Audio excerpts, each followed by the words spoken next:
నిర్లక్ష్యం కార్యక్రమానికి పునః స్వాగతం. నగరంలోని లేదైనా ఎక్కడైనా సరే ఏవైనా సమస్యలుంటే ఆ సమస్యలను అధికారుల లేదా ప్రజాప్రతినిధుల దృష్టికి తీసుకెళ్లడమే ప్రధాన అంశంగా మా ఈ నిర్లక్ష్యం కార్యక్రమం కొనసాగుతుంది. తెలుగు రాష్ట్రాలు ఎక్కడ చూసినా సరే అన్నగారు అంటే నందమూరి తారక రామారావు గారే గుర్తొస్తారు. కానీ ఆ అన్నగారి పేరు మీద ఏర్పాటు చేసిన ఒక చిన్న బస్ షెల్టర్ ఎంత నిరాధారణకు గురవుతుందో చూస్తే ప్రతి ఒక్కరూ బాధపడతారు. మీరు ఇక్కడ వీడియోలో చూస్తున్నది అన్న నందమూరి తారక రామారావు గారి పేరు మీద ఏర్పాటు చేసిన బస్ షెల్టర్. పరిస్థితి చాలా దుర్భరంగా ఉంటుంది. చంటి పిల్లలతో వాళ్ళు ఎలా నిలబడి ఉన్నారో చూడండి. లోపల కనీసం కూర్చునే పరిస్థితి ఉండదు. చాలా దుర్భరంగా దుస్థితిలో ఉంది. మరి దీన్ని తెలుగుదేశం పార్టీ నాయకులు ఎవరైనా సరే పట్టించుకుని అన్నగారు పేరుకి అప్రతిష్ట రాకుండా చూడాలని పలువురు కోరుతున్నారు. అన్నగారి పేరుపై ఏర్పాటు చేసిన ఈ బస్ షెల్టర్ ను అందంగా తీర్చిదిద్ది ప్రయాణికులకు విశ్రాంతి తీసుకునే విధంగా ఏర్పాటు చేయాలని పలువురు కోరుతున్నారు. మరి అన్నగారి మీద అభిమానం ఈసారైనా చూపిస్తారా, లేకపోతే షారా మామూలే అని ఎప్పటికీ ఇలాగే వదిలేస్తారనేది వేచి చూడాలి అంటున్నారు ప్రజలు. చూడండి ప్రయాణికులు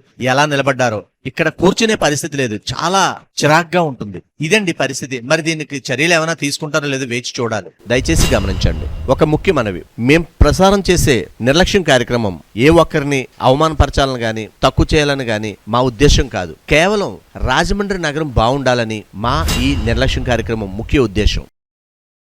ఇలాంటి చాలా ఉన్నాయి. ఇంకా దాచాం కుప్పలు కుప్పలుగా.